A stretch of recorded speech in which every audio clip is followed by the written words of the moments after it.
बिस्मिल्लाहिर्रहमानिर्रहीम। हमारा जो ग्रुप है जी वो अलमाती जा रहा है, कज़ाकिस्तान जो बिज़नेस टूर में हमने रखा था। तो आज जो है वो फ़्लाइट है, सब लोग जो है वो पहुंच चुके हैं। इमिग्रेशन करवा के हम लोग जो है वेटिंग लॉन्ज में आ गए हैं। यहाँ पे जो कज़ाकिस्तान जाने वाले उनको मैं ये बता दूं कि इनका जो वीज़ा है वो बड़ी ही एहतियात के साथ और 2-3 बार वो चेक करते हैं। उसकी वजह ये है कि उनका ख्याल ये है कि ज़्यादातर जो लोग हैं वो जो हैं वो इस वीज़े का मिसयूज़ करते हैं और वहाँ जाते और वापस नहीं आते। मुझे वहाँ पे जो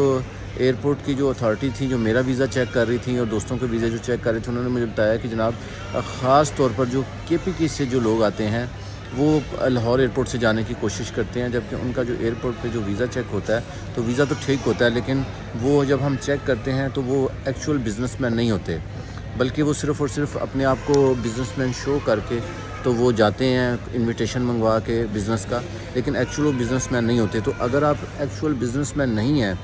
और आप कज़ाकिस्तान अलमाती जाना चाह रहे हैं तो ये बात आप जहन में रखें कि इस सिलसिले में आपको दुश्वारी हो सकती है। इस सिलसिले में अगर आप बिज़नेसमैन जेन्युइन नहीं हैं तो आपको ऑफलोड भी किया जा सकता है। तो अगर आपने कज़ाकिस्तान अलमाती जाना है तो ये आप जहन में रखें कि आपके पास जेन्युइन डॉक्यूमेंट्स और जेन्युइन पर्सन अगर आप हों तो ज़्यादा बेहतर। हमारे ग्रुप के तकरीबन 3 जो मेंबर हैं उनको लाहौर एयरपोर्ट पे उन्होंने रोक लिया और उन्होंने कहा कि जी आप हमें जेन्युइन जो है वो बिज़नेसमैन नहीं लगते। तो उसके बाद उनका बाकायदा कोई तकरीबन 15 से 20 मिनट का बाकायदा जो है इंटरव्यू हुआ और इंटरव्यू में उन्होंने हर चीज़ उनसे पूछी और उन्होंने मेक श्योर किया कि ये वाकई बिज़नेसमैन है, तो फिर उन्होंने उनको इजाज़त दी। तो वो लोग जिनकी ट्रैवल हिस्ट्री बहुत ज़्यादा होती है, जैसे मेरे जैसे लोग हैं, जब वो लोग जो ट्रैवलिंग करते रहते हैं उनको तो कोई मसला नहीं होता। उनका तो जब वो पासपोर्ट देखते हैं, जब वो उसको स्कैन करते हैं तो सारी वो ट्रैवल हिस्ट्री हर चीज़ आ जाती है, तो उनका तो कोई मसला नहीं होता। लेकिन वो लोग अगेन जो पहले जिनकी ट्रैवल हिस्ट्री बहुत कम है, ज़्यादा मुल्कों में नहीं गए, वो अगर कज़ाकिस्तान के लिए जो है वो बिज़नेस वीज़े पे या विज़िट वीज़े पे अगर जाना चाहते हैं तो उनको जाने से पहले इन तमाम चीज़ों को मेक श्योर कर लें कि उनको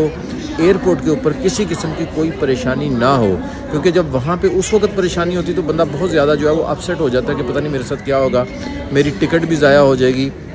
मेरी टिकट के जो हैं वो बाकी लवाजमात जो हैं, होटल बुकिंग भी होती है कंफर्म और ये चीज़ें, तो ये सारी ज़ाया हो जाएंगी। तो इसलिए मेरी रिक्वेस्ट ये है कि अगर आप कज़ाकिस्तान अभी जा रहे हैं, फ्यूचर में जाएंगे, तो इन चीज़ों को आपने बिल्कुल ध्यान में रखना है ताकि आपको किसी किस्म का कोई जो है वो परेशानी ना हो। और उस एयरपोर्ट पे आप जाएंगे तो उस एयरपोर्ट पे भी अभी मैं जा रहा हूँ, चूँकि पाकिस्तान से कम लोग चूँकि कज़ाकिस्तान जा रहे हैं, इसलिए मैं उस एयरपोर्ट पे जाऊँगा, तो उसके बारे में भी आपको सारी की सारी वहाँ से भी इंफॉर्मेशन दूँगा कि उस एयरपोर्ट के ऊपर किस किस्म के सवाल जो हैं वो आपसे पूछे जाते हैं।